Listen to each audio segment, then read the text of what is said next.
India is launching its own cryptocurrency called Lakshmi. Lakshmi was launched a couple of years ago, maybe 3 years ago, 2018.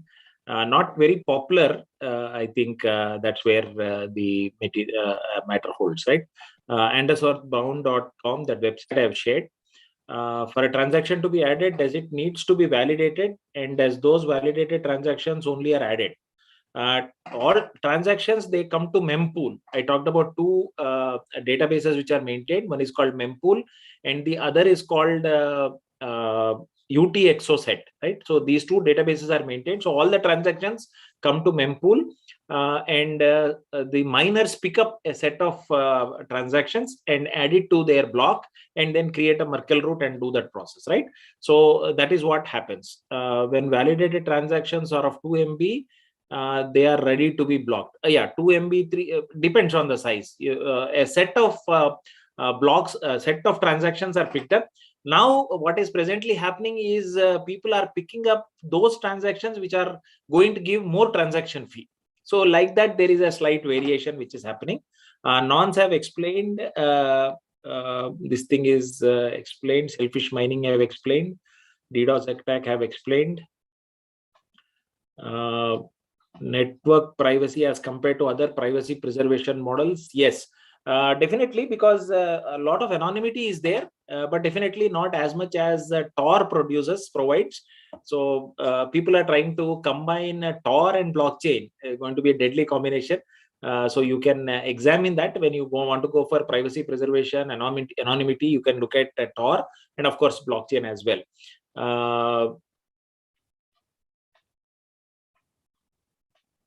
How smart contracts deduplication is handled.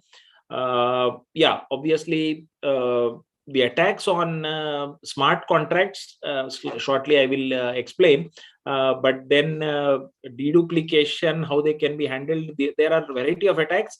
So we need to try to look at how best we can try to understand the language and understand the functionality behind that. And of course, now I am going to talk about scripts also a little later, and atomic swap, which is an important concept which we want to look at. So that is same. If we want to decrypt some file, can I submit this as a problem to blockchain? No. So you can do a lot of things using blockchain, but everything that you do in blockchain comes with a cost. So you have to pay a transaction fee, otherwise nobody is going to touch your problem, right? So that is something that you need to understand. Yesterday, Dr. Sushmita was talking about overhead, right? So any research problem that you want to address using blockchain, you need to also look at the transaction fee that different Ethers or Monero or any of these blockchains will address. Or you set up a private blockchain and then you can do it. Of course, that also comes with a cost, right? What is hash? Please refer to any cryptography initial textbook, because I think that will be beyond the scope of this lecture. If we make use of blockchain to store data related to insurance company, is it necessary to mine? No, you don't need to mine, but you'll have to pay a transaction fee. Whenever you want to store a record and retrieve a record, you will have to pay a transaction fee. Otherwise, there is no problem. Mostly to retrieve it is free because it is lying in the ledger. But then you have to ensure that people don't understand it, because the insurance details should not be public. So you must ensure it in hiding. But as a data component, you can store them. If anyone can transfer 1 Bitcoin to friend, so how many Bitcoins get reward miner? No. Whenever you make transactions, only transaction fee is going to the miner. A miner, when he adds the block, that is because he's solving the encryption puzzle, he's getting a reward of 6.25 as in Bitcoin blockchain, right? Eclipse attack, you can read. I will share with one paper with you, which talks about a lot of attack surfaces on blockchain. So please go through that, and then you can try to build an Eclipse attack and see how it goes, right? Why Ethereum is based on proof of stake? Proof of work algorithm needs a lot of power, and there may be malicious users. Proof of stake will have more honest miners, because if I have more stake, I want the blockchain to survive for long. So I will be honest. So I will not do any dishonest practice, and hence the proof of stake algorithm. It is one mechanism. That's your choice. If you want, you can use it. If you don't want, you don't have to use it, right? So every block has a Merkle root. All the transactions will result in the Merkle root value, right? You can read more about that. As I share the slides, you can look into that, right? So, or no, one root for entire blockchain. No, every block will have Merkle root calculated of all the transactions. So if you want to make one transaction change, the Merkle root will change, because the Merkle root will change. So that's what I talked about, the avalanche effect, right? By whom transaction is verified, other miners will verify the transactions, right? Smart contracts, how recognize it is fake or true? You have to build, you have to depend and trust the smart contracts, because you are writing those smart contracts as an agreement between you. So anybody who's providing a service, let us say government of India is wanting to make all the registration records on Ethereum available through a smart contract. So you will have to trust that smart contract, that whatever data it is providing and whatever data you are storing there is going to be safe. So obviously the trust is one aspect, because whatever is stored cannot be changed. So that is the strong trust that is generated, and hence you can build on that. But obviously the smart contracts are themselves not implemented correctly, and there may be vulnerability. So that is something that you need to test, and that is a problem with any software or any hardware that is there. So I have answered all the questions. Aparajita ma'am, any questions that are there on your side? Or shall I continue? By whom I think you can continue, but I have been telling these people that they should write to you, okay, so that they can get, anyway, there is one question by somebody, name is not clear, by whom transaction is verified. I think you have already I have answered. Miners do the verification of transactions. Yes. If it's smart contracts, then how contracts recognize it is whether fake or... So he has already answered this question. Yes. Yeah. And no more questions. Yeah. No more questions. Thank you. You please continue. Sure.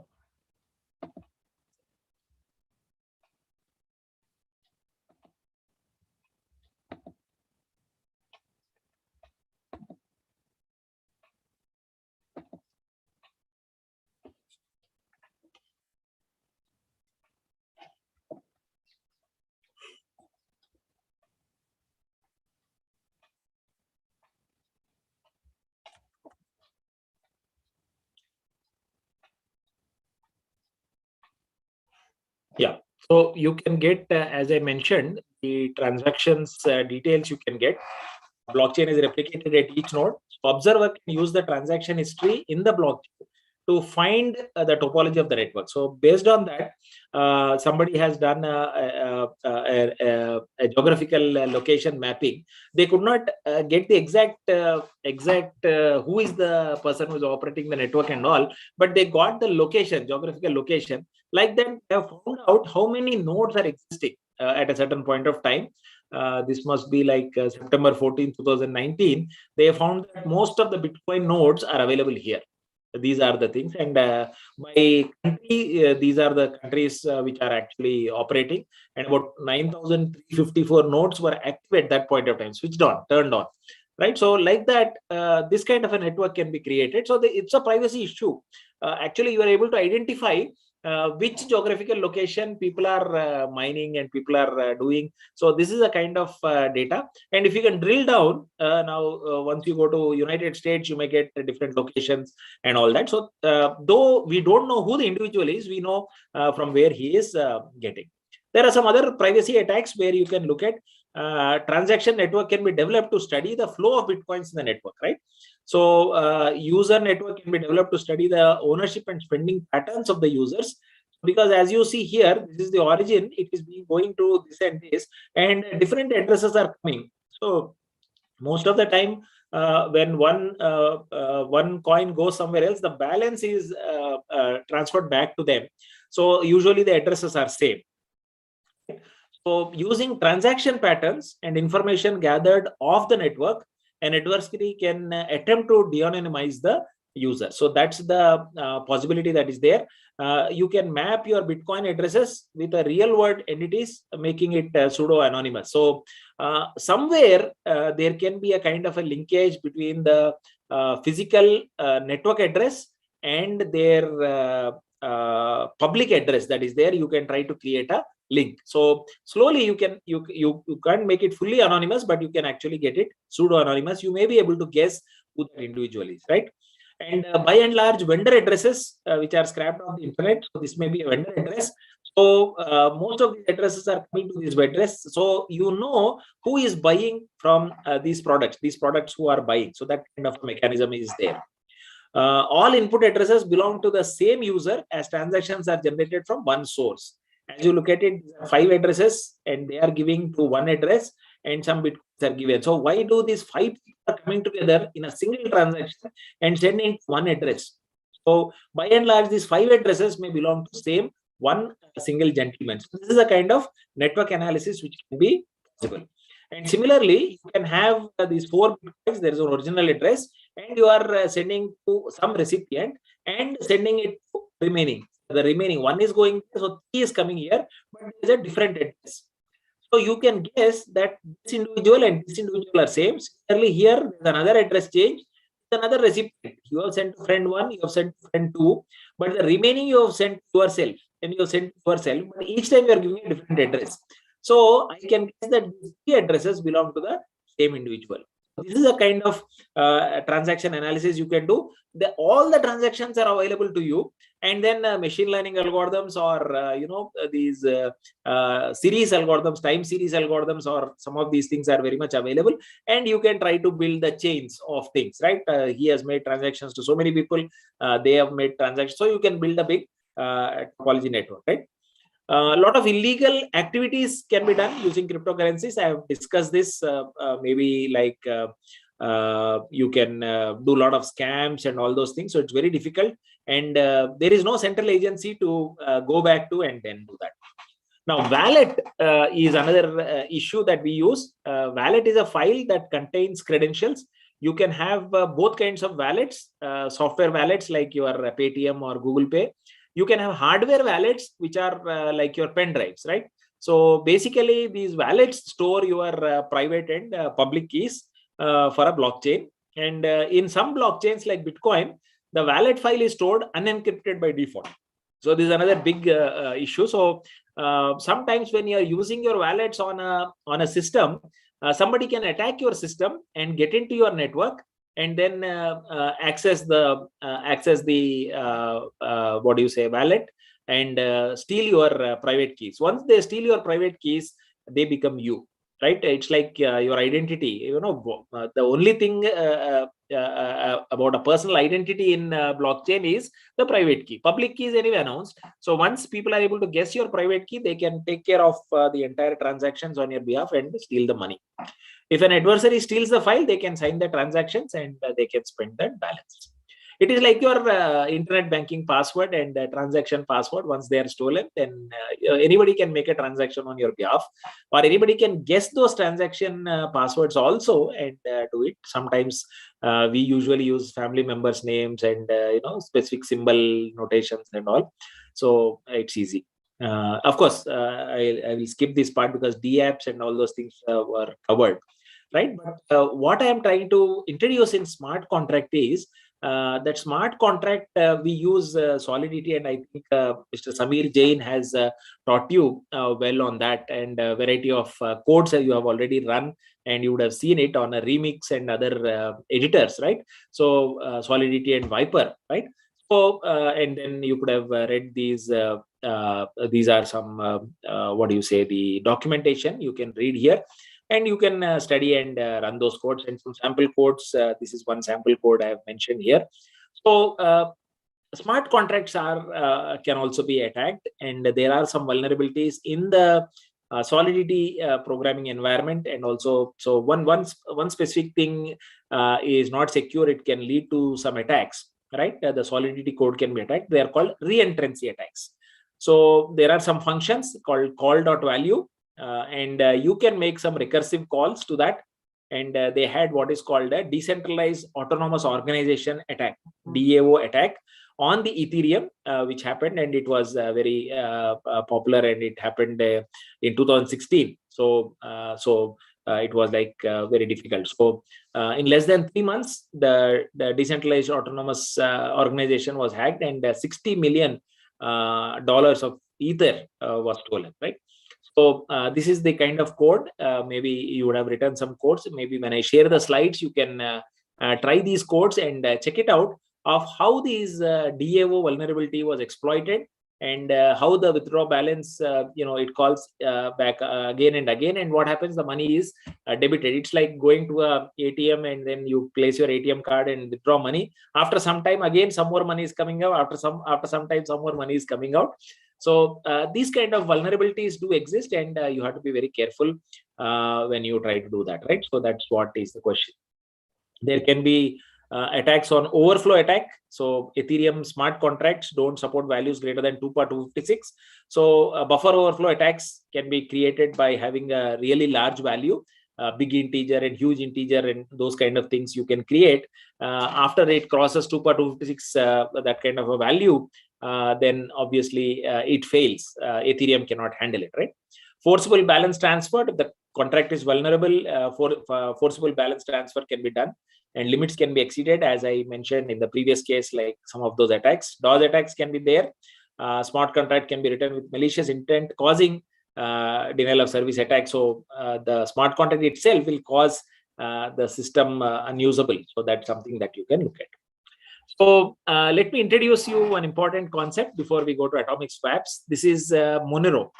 Monero is a privacy preserving blockchain because there is some privacy attacks which can happen. And then there is a pseudo anonymity which is there. So Monero tries to create and enhances privacy using what are called stealth addresses or single use addresses. You can also have ring signatures and confidential transactions. Yesterday, Dr. Sushmita had discussed something on confidential transactions.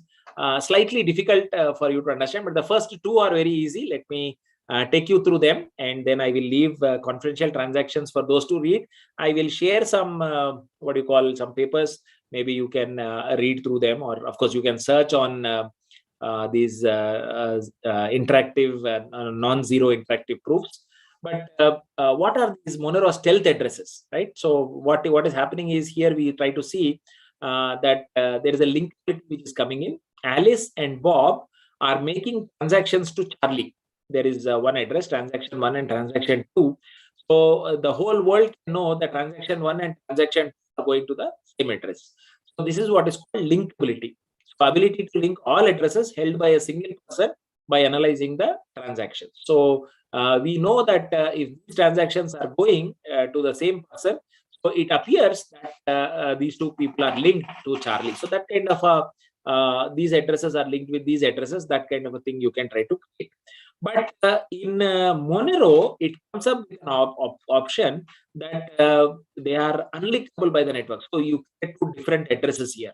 So Charlie has one address here and Charlie has one address here. So when you look at these two transactions, it goes to two different addresses. They appear to go to two different addresses. They may be going to Charlie's address only, but it is appearing to go to two different addresses. So when the world looks at it, it's no idea where the transactions are going. Alice is sending to somebody, Bob is sending to somebody. We don't know who they are.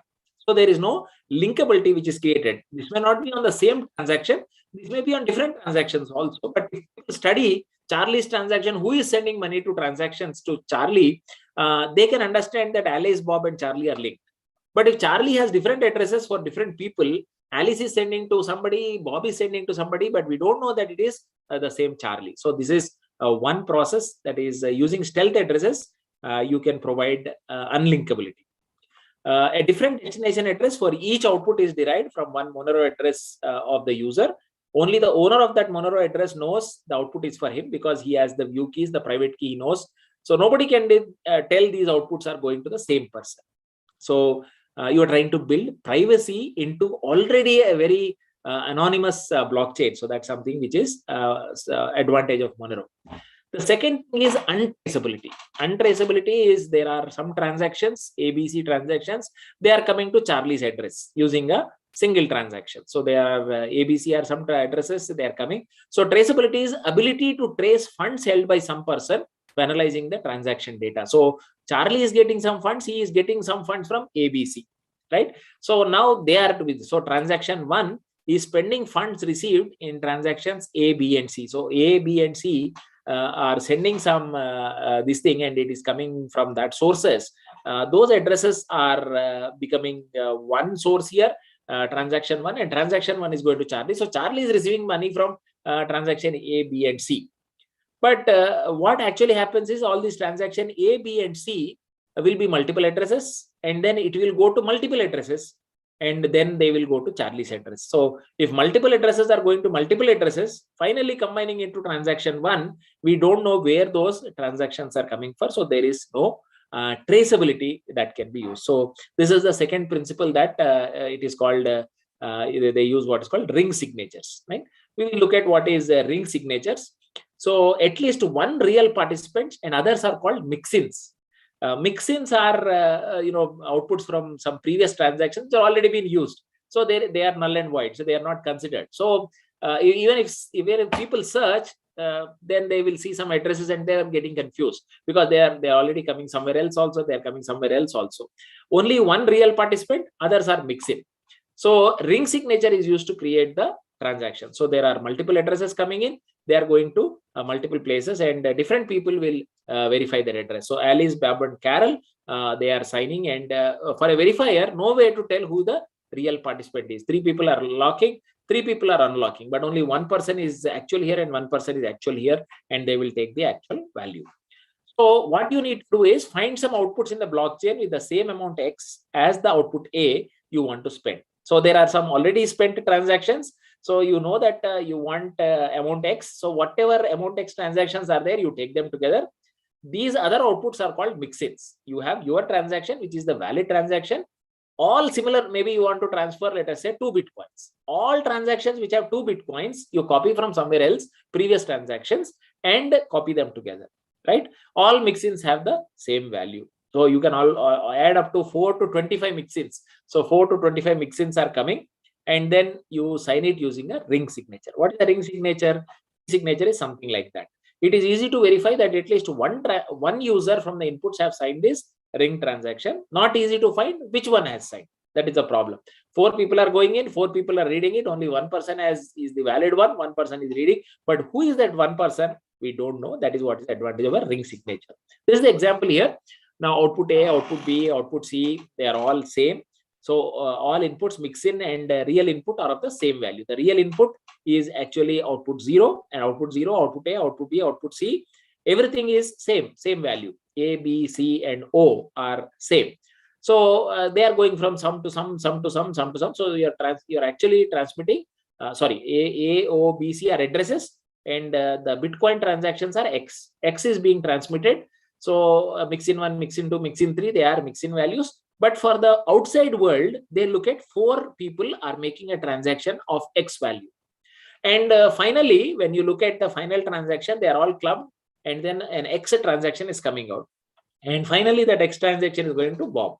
But within these 4, who has spent, who has sent, we don't know. So that is what is called a ring signature. There are 4 transactions here.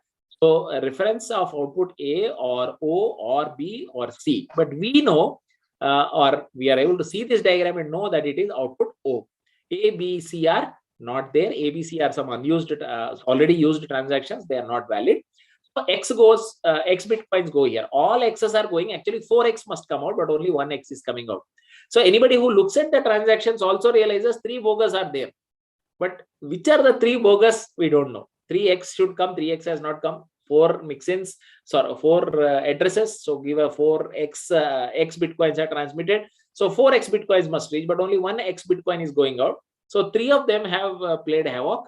So, but then which of them is not known? So that is what is the strength of ring signature. And lastly, we want to keep the transactions confidential. We want to hide the amount also, right? So I don't want people to know that I have made a transaction of 2 Bitcoins. I have maybe public address I can hide, but I want to hide this transaction fee. So what can we do is Monero uses what is called bullet proofs, right? Non-interactive zero knowledge proofs, right? We don't want to mention 2 Bitcoins, but we want to ensure that 2 Bitcoins are transferred.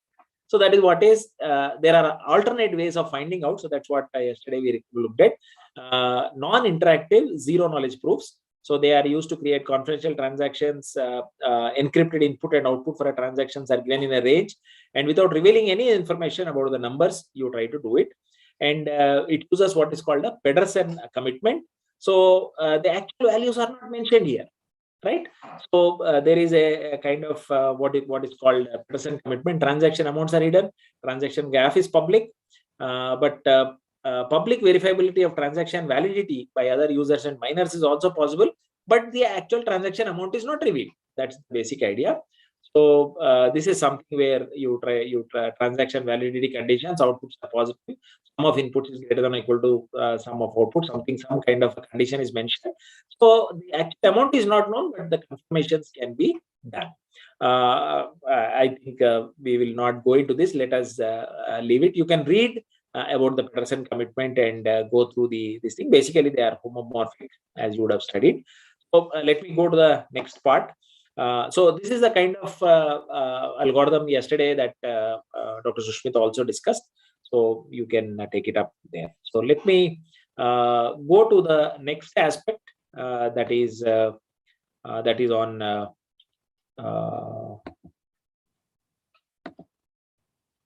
atomic swaps. This is another interesting aspect as we look at.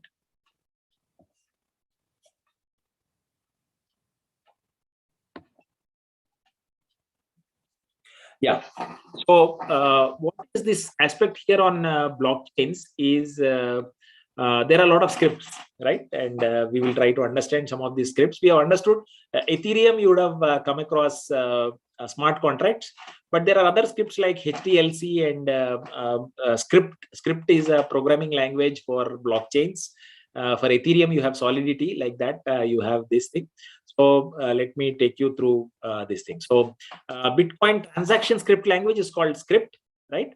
So it's a stack-based execution language. We will show you. Of course, stack is inherently used, but it's a stack-based execution language. It's a simple language with limited operations, designed to be limited in scope and executable on a range of hardware, maybe like an embedded device and all. It's possible. Requires minimal processing, limited in operations as compared to modern programming languages. So it's not like Python or Solidity. Also, script is very simple as you look at it. So here is an example of a transaction. Somebody was asking me a transaction, right? This is how a transaction looks like. This is one address which has these many bitcoins. It is sending to these two addresses, and this is how the bitcoins are divided. If you add both of these, this amount will come, right? So you have this transaction. So it is going back to the same address, right? So this is what I told you, right? Somebody is sending to a friend and himself. He is sending a friend so much, and the balance is sending to himself. So this is an example of transaction, and this is how a transaction can be locked, right? So we can see how the transaction locking can be done. Now we'll try to understand that. So remember these three addresses, 1, 2, and these three are addresses. These three are the amounts, right?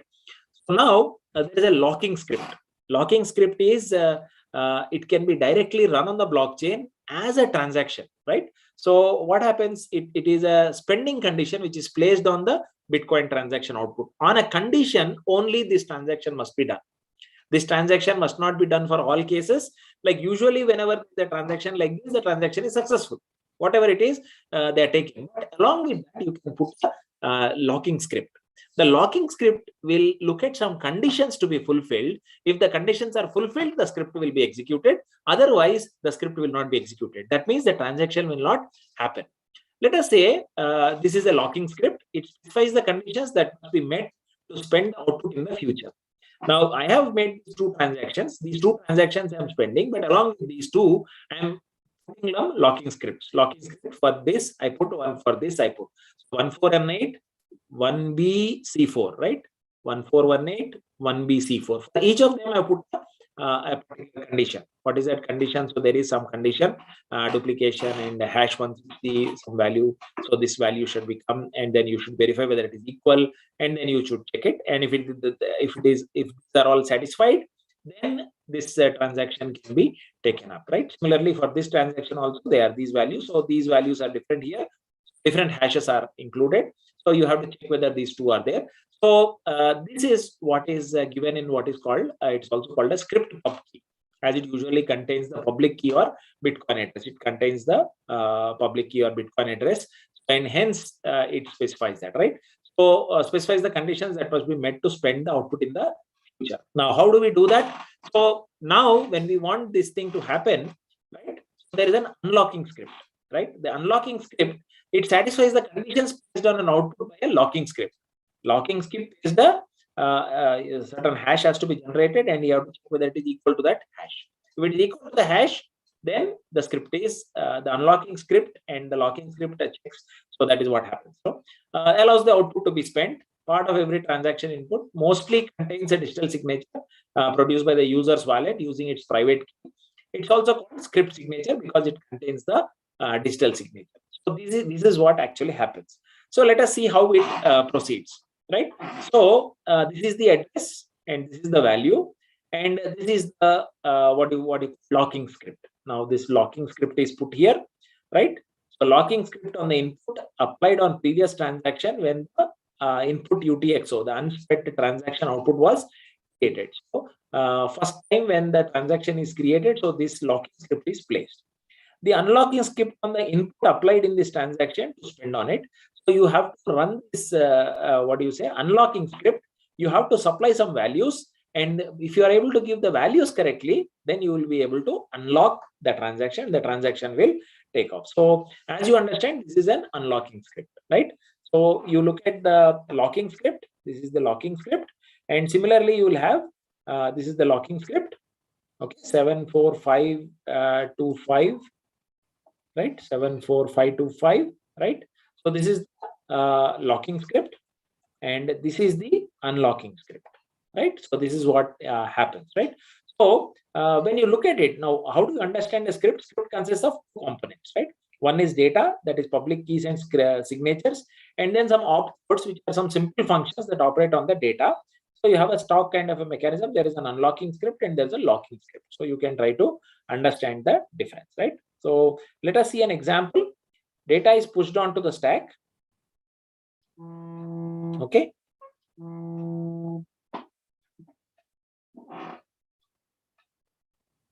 Data is always pushed onto the stack. So this is the data part, right? And the opcodes can pop the elements of the stack. So that is what, as I told you, the scripting is a stack-based language. So what happens? The opcodes can pop the elements. So related to this, so you can pop the elements, and you can optionally push new elements onto the stack as well, right?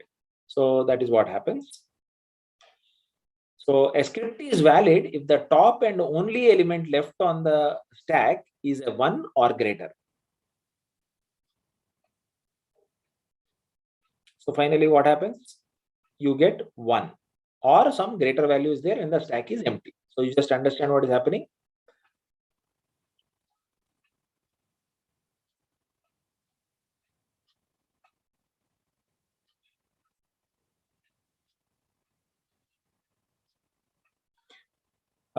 Please observe it again. This is starting. So when there are opcodes, pop happens. When there are this thing, again input happens. Equal verifies an opcode, so it verifies top two and checks whether they're equal, checks the signature, then results with a 1. If it is 1, then the transaction is valid. If it is any other value, then the transaction is not valid, right? So hopefully you have understood how the script is working. So the script is invalid. That means the transaction will not happen if the final stack is empty and the top element on the stack is 0, and there is no element more, there is more than one element left on the stack at the end of the execution. It is not 1, but there is some element, right? Some other element is there, or the script executes prematurely. There is a stack failure somewhere, and then the script executes prematurely. Top element is not 1 but 0, then also it fails. The final stack is empty, no value is there, then also it fails. So that is how it is. So maybe you look at it once again. Yeah.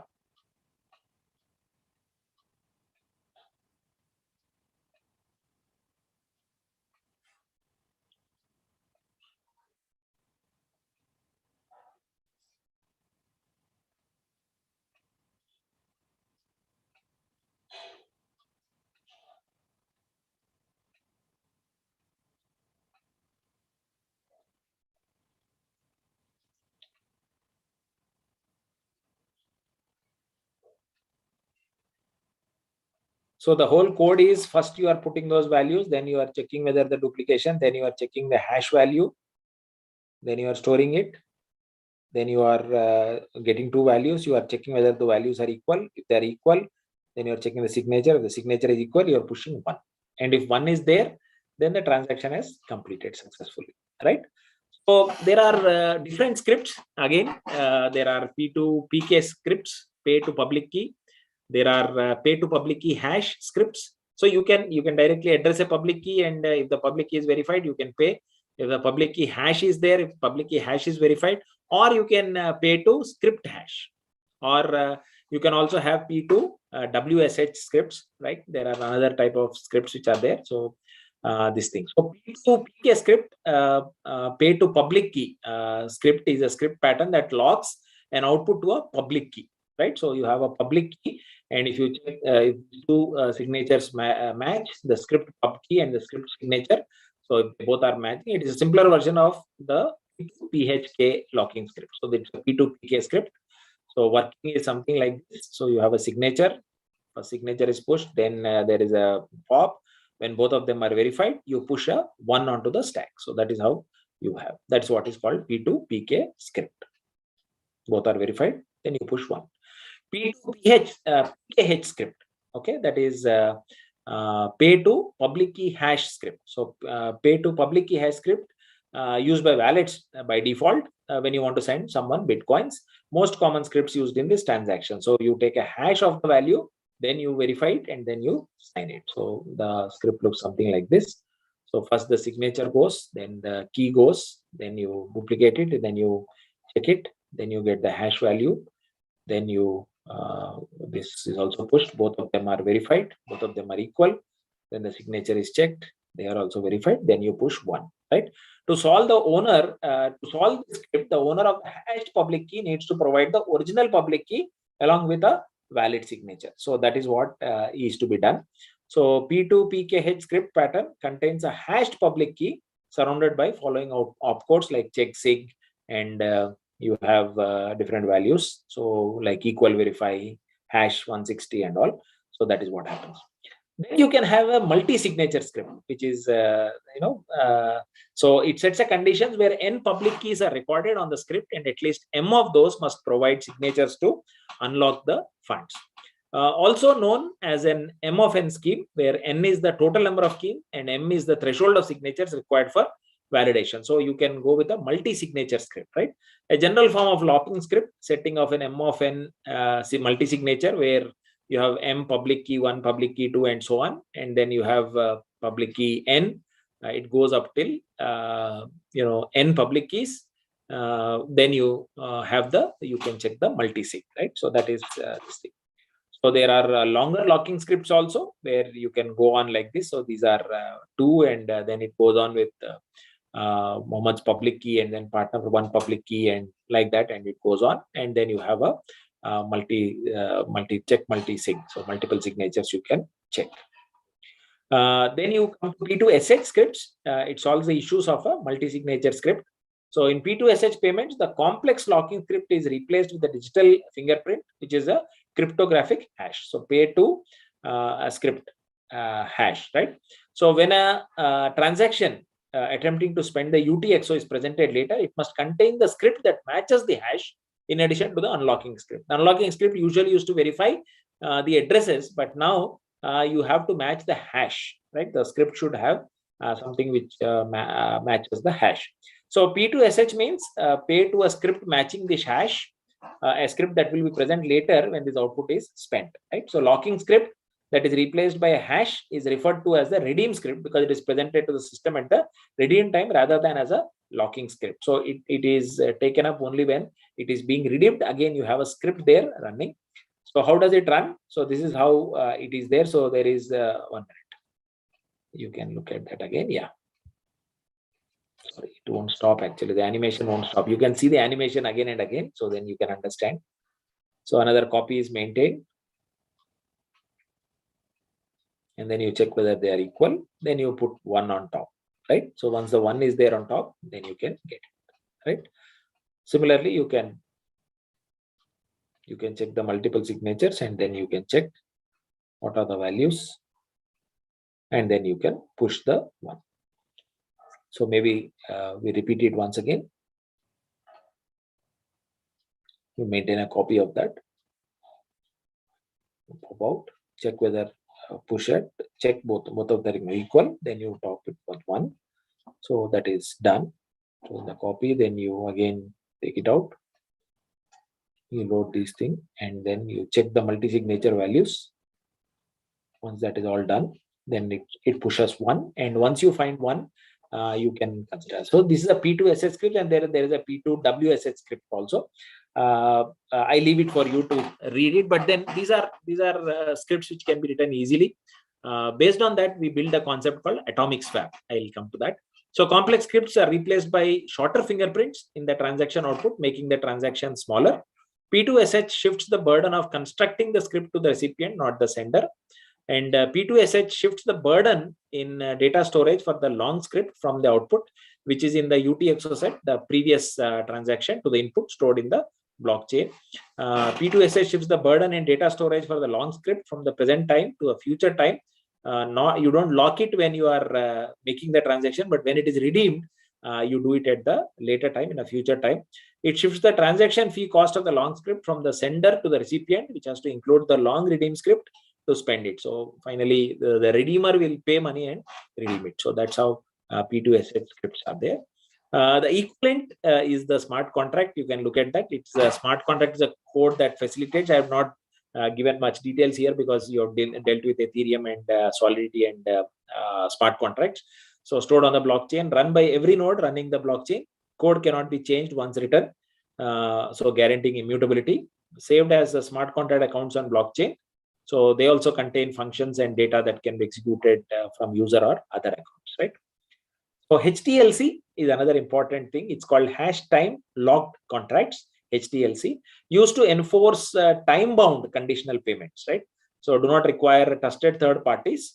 Used to create a programmable escrows. Escrow is a kind of a third party that is mentioned. I think, okay. Camera went off. Yeah. Okay. Sorry. So the hash time lock contracts, HTLCs, similar to smart contracts, they are used in Bitcoin blockchains. So used to enforce time-bound conditional payments. So you can actually do an atomic swap. I will come to that. Very interesting concept. Do not require trusted third parties. You can very easily do it using a trusted third party. Trusted third party is like a wallet, right? So you store the money in a wallet, and then from the wallet you can do all these transactions. But the actual the problem with these wallets are that the public key is anyway known to everybody. The private key is not known to you also. It is maintained by the owner of the exchange, right? So he as owner means the system that manages the this thing. So of course the owner can look at all the private keys, and they do the transactions on your behalf. You do the transactions on the wallet, they do the transactions on the blockchain. So literally you don't actually access the blockchain directly. It is like an interface to the blockchain. So that is what is. If you don't want to use that, then you can use your own HTLC scripts that you can do, or you can write the SIG script and those things that you can do.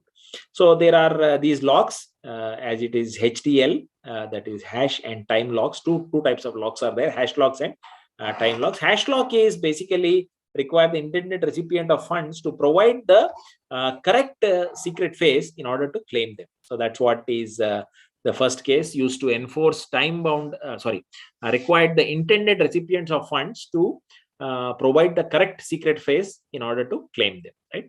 The time locks are basically intended recipient of funds to claim them before expiry. When a certain time exceeds, then you lose that this thing, right? Otherwise, the original sender of the funds can claim a refund. So this BTC amount is there. He places a lock on the funds, knowing the secret phrase, and sets an expiry of 6 blocks. After 6 blocks are created, and if the person doesn't claim this transaction fee or claim this transaction amount, the amount comes back to me. That's what he has written, right? So it is sent to B. Now what happens in this thing is this person B has to enter the current secret phase, and he has to unlock the thing and unlock the funds and claims within the 6 blocks. Then it is possible, right? It's a success scenario, right? Refund scenario, the BTC amount places a lock on the funds for 6 blocks, but within the 6 blocks are created, this person is not able to enter the secret phase correctly. So what happens? The BTC amount is refunded back to A. So this is what happens in HTLC locking, right? Now we come to the interesting concept of atomic swap. Now atomic swap, what is happening is Alice has some ethers on Ethereum. Bob has some Bitcoins in blockchain. Now they want to swap, they want to exchange. So of course, as we understand, if they have to exchange, how do they exchange? They need to have accounts also on both the accounts, right? Alice also need to have a Bitcoin account, and Bob also has to have an Ethereum account. So both of them have Bitcoin accounts and blockchain accounts, Ethereum accounts and Bitcoin accounts. But they want to swap Ethereums with, or maybe let us say Alice has more ethers and Bob has more Bitcoins. But Bob wants more ethers and Alice wants more Bitcoins. They don't want to go to an exchange. If they go to an exchange, very easy to do the transaction, but they don't want to go to the exchange, or they don't want to go to escrow account. Escrow account is a third party account, right? So they can be this thing, right? So on both blockchains to lock the funds, right? So the atomic swap is Alice transferring ethers to Bob, and Bob is transferring B Bitcoins to Alice. The result is swap can happen. Now they both agree also. They both also agree that so many ethers will mean so many Bitcoins, right? But the transaction is Bob is sending so many Alice is sending so many ethers to Bob, and Bob is sending so many Bitcoins to Alice. Bob sends Bitcoins on Alice blockchain. Alice sends ethers on Bob's Ethereum chain, right? So both have Ethereum and blockchain accounts. So that is what actually happens. So A has an Ethereum amount which has to be going to B, and B has a Bitcoin account which has to come to A. So these things have to happen. So first I store the Ethereum amount here. Here I store the BTC amount. This is called an escrow account, and the escrow account will swap both the things or return it. So this is usually the happens. So these are cross-chain transactions. Now, if you look at the conference call for papers on international conference on cryptocurrencies, blockchain and cryptocurrencies, ICBC, you have a separate section or a workshop going on cross-chain transactions. There is a separate section going on cross-chain transactions. So cross-chain transactions can be done as a non-atomic transfer, can be done through centralized exchanges. Non-atomic transfer is I convert my money and send it to my own account. So that kind of thing I can do. But I can do it through decentralized exchanges, and I can do a central escrow service. The escrow service can be centralized and decentralized. So that's what it is. So what is the problem in these things? When you do all these things, there is every time you convert the amount, there's a transaction fee. Now you want, let us say, you have dollars and you want to buy some, let us say yen, Japanese yen you want to buy. You have dollars. Now dollars, if you are in Japan, you can go and give dollars in some exchange, and you will get yen very easy. But if you are, let us say you are in India, now what you have to do, you have to first buy, you have to convert the dollars into rupees, and then you have to pay rupees and buy yen, right? Or the fellow will try to sit and give you an exchange rate, very good exchange rate between dollars to yen directly, but then he will say this much is what I will charge. So that is the kind of thing that happens, and then you actually have to do that part. So that is something that that will be an interesting thing, right? So just 1 minute.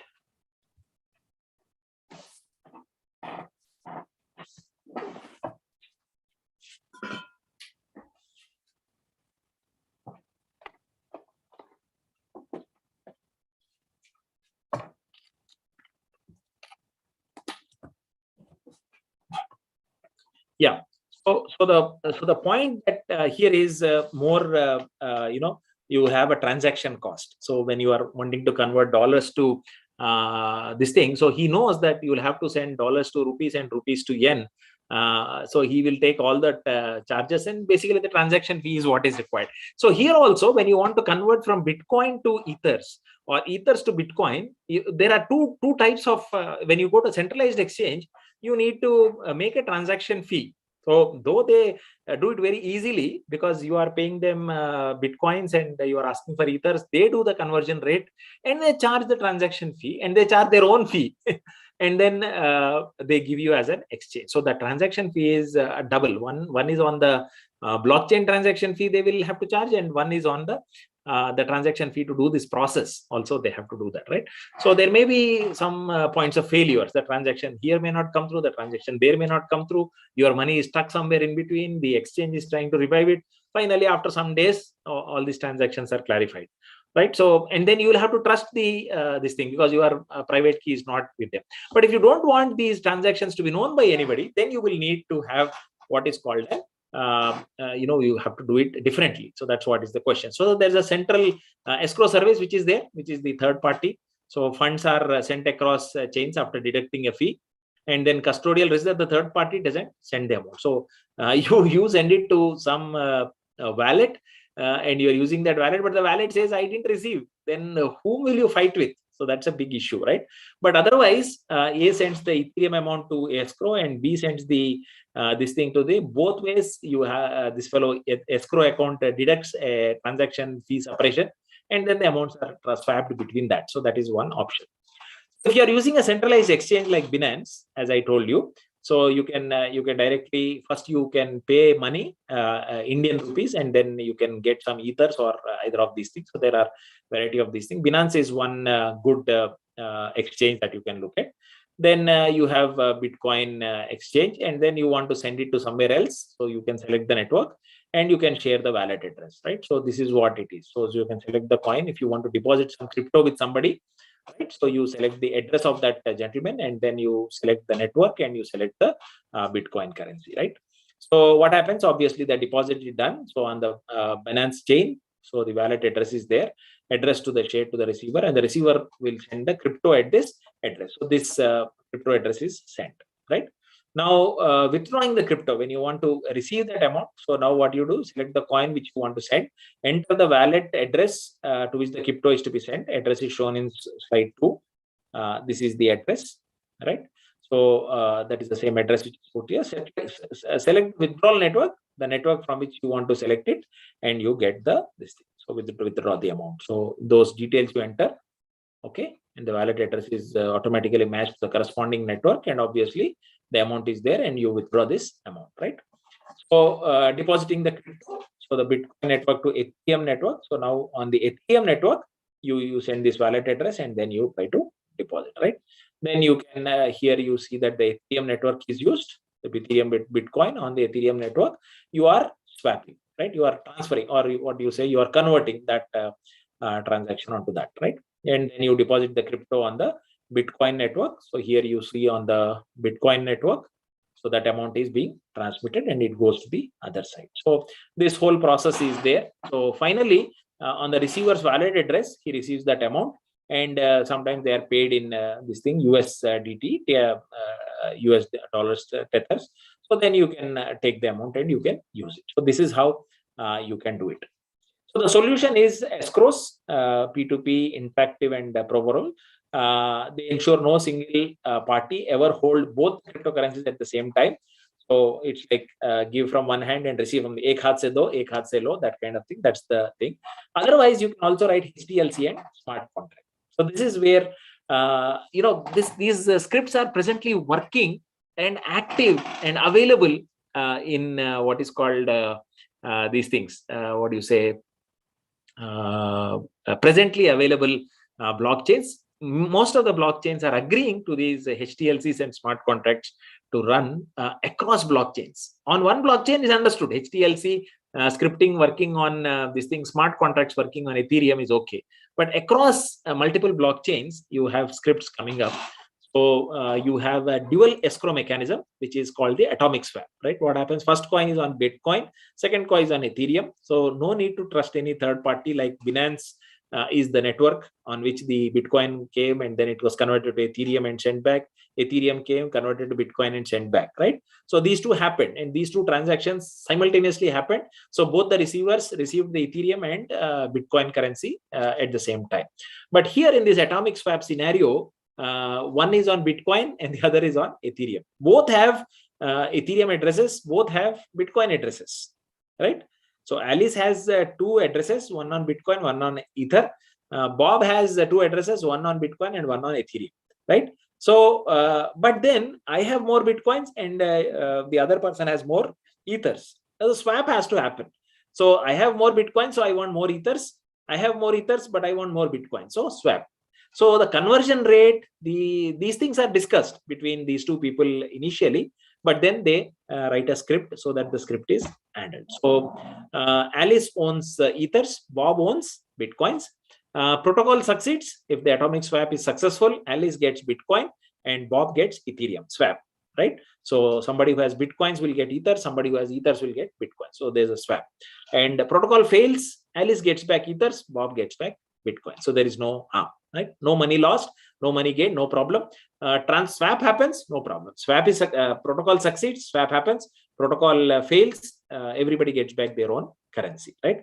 Transactions in case of protocol success: Bitcoin logged on Bitcoin blockchain, Ethereum logged on Ethereem blockchain. Then unlocks Bitcoin for Alice and unlocks information for Bob to claim funds. So Bob gets some information to claim funds, but the Bitcoins are unlocked.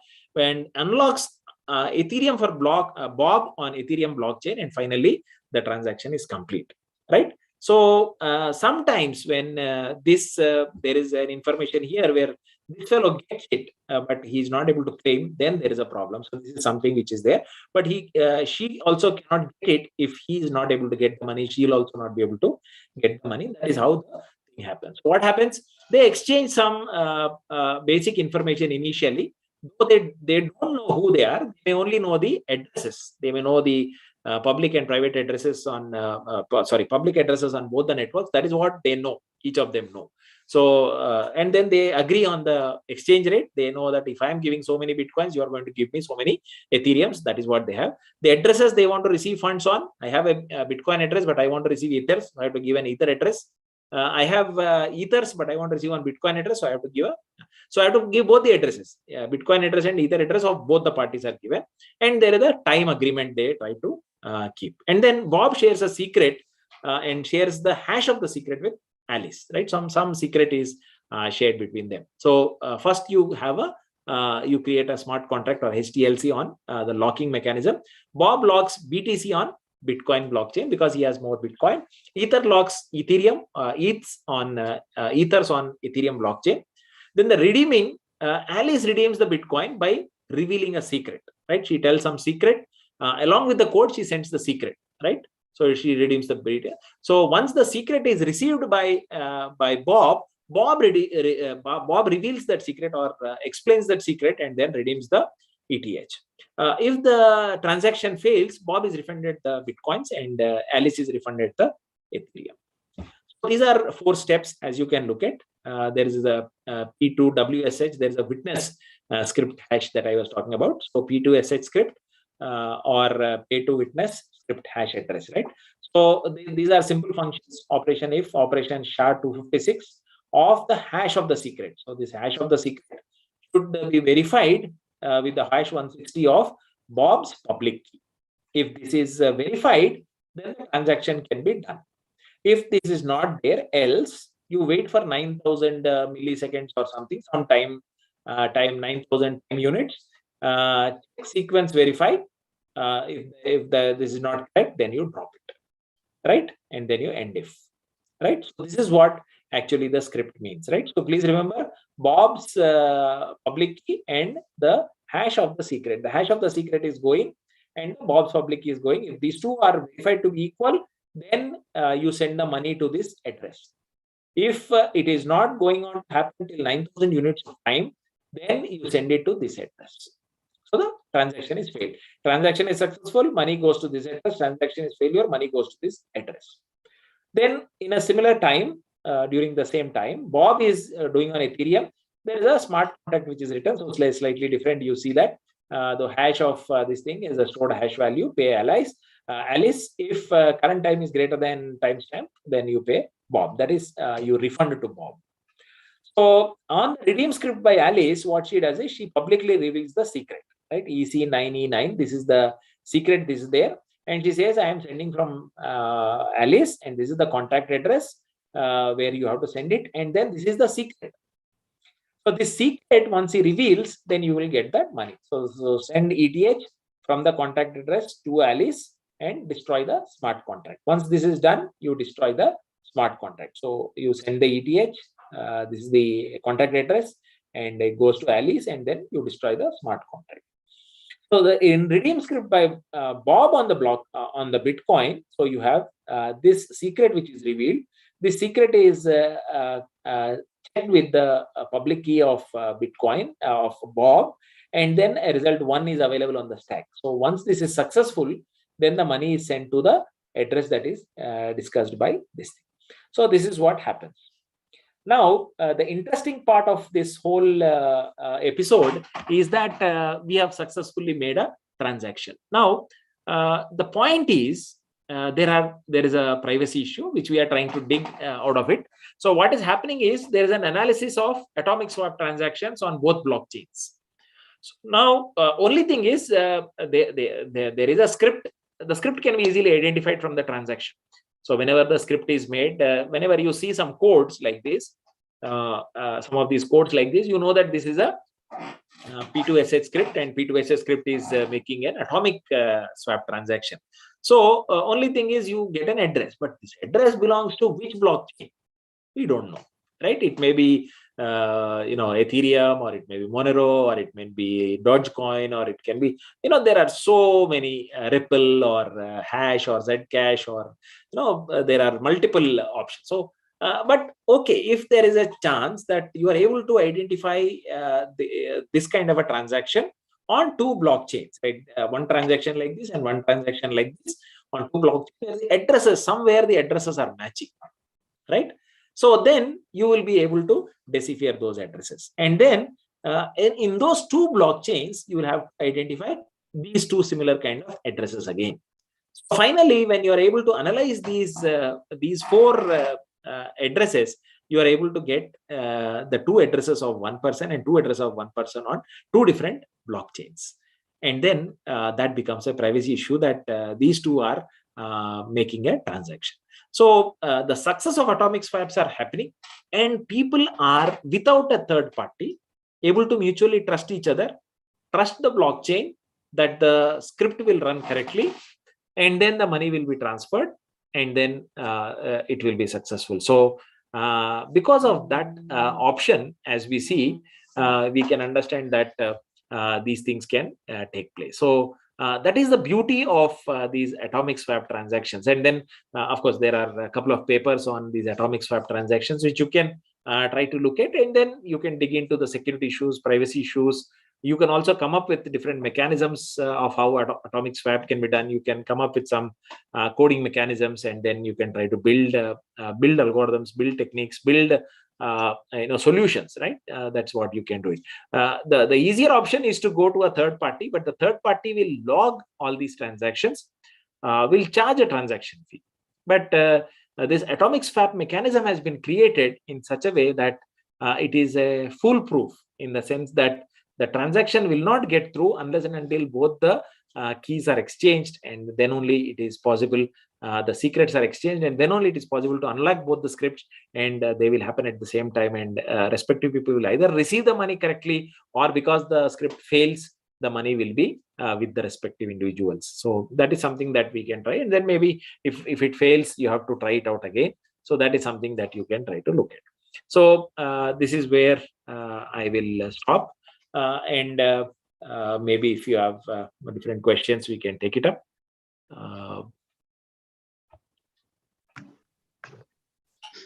Thank you for such a wonderful, very interesting, and such a nice presentation.